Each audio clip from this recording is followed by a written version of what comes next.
आप सभी तमाम दर्शक साथियों का बहुत-बहुत स्वागत, आभार और अभिनंदन।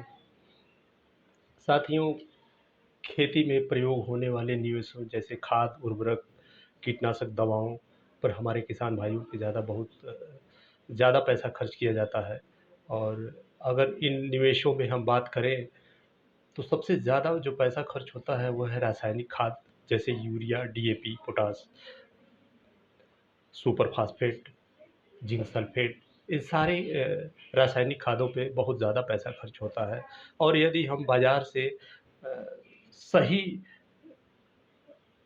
उर्वरक यदि नहीं खरीद पाते हैं, तो ऐसे में हमें नुकसान का सामना करना पड़ता है।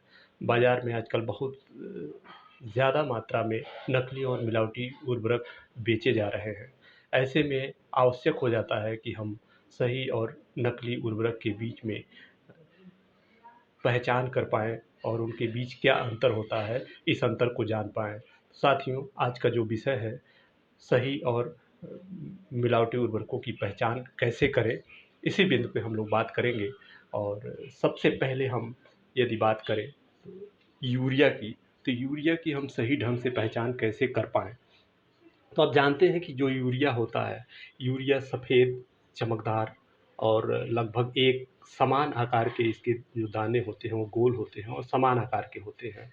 और यूरिया पूर्णतः जो है जल में घुलनशील होता है। और घुले हुए जल को यदि हम छूते हैं, तो हमें ठंड की अनुभूति होती है। यदि यूरिया नकली है, तो वह जल में पूरी तरह से नहीं घुलेगा और हमें ठंड का अनुभूति भी नहीं होगा।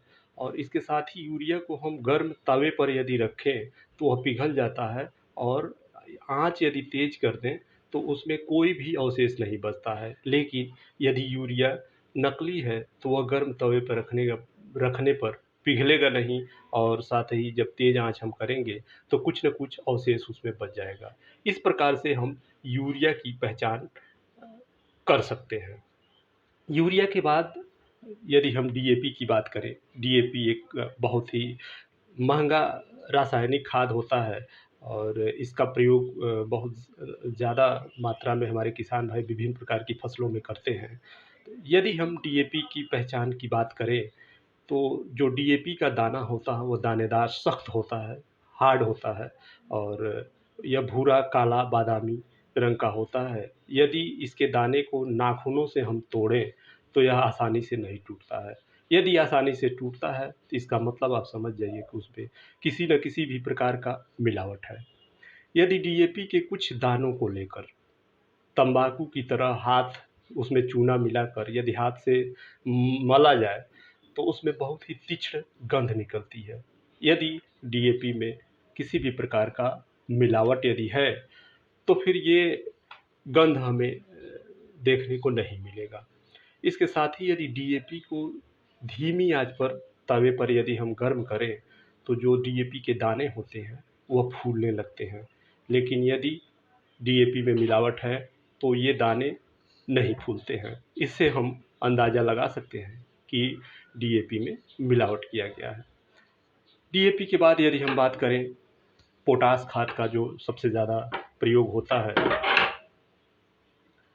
तो सफ़ेद कणाकार और पीसे नमक तथा लाल मिर्च जैसा मिश्रण इसमें होता है। और जो पोटाश के कण होते हैं, उनको गीला करने पर वो आपस में चिपकते नहीं हैं। लेकिन यदि पोटाश के अंदर मिलावट यदि है, तो जो उसके कण होते हैं, वो आपस में चिपकने लगते हैं। यदि पोटाश को पानी में घोला जाए, तो खाद का जो लाल भाग होता है, वह पानी के ऊपर तैरने लगता है। यदि पोटाश में मिलावट है, तो जो लाल भाग होता है, वह लाल भाग ऊपर नहीं तैरेगा, बल्कि वह नीचे तली में जो है बैठ जाएगा। इस प्रकार से हम पोटाश की मिलावटी और असली उर्वरक की पहचान कर सकते हैं। किसान साथियों, हमें उम्मीद है कि ये जानकारी आपको अच्छी लगेगी और आप इसका इस्तेमाल अपनी खेती में बेहतर और अच्छे तरीके से करके और अपने उत्पादन को बढ़ा सकते हैं। यदि आपको कहीं भी नकली या मिलावट उर्वरक की पहचान हो पाती है, या आप यदि जान पाते हैं कि कहीं किसी दुकानदार या रिटेलर द्वारा नकली उर्वरक बेचा जा रहा है तो इसकी शिकायत आप अपने ज़िले के उप कृषि निदेशक या जिला कृषि अधिकारी के यहाँ इसकी शिकायत कर सकते हैं।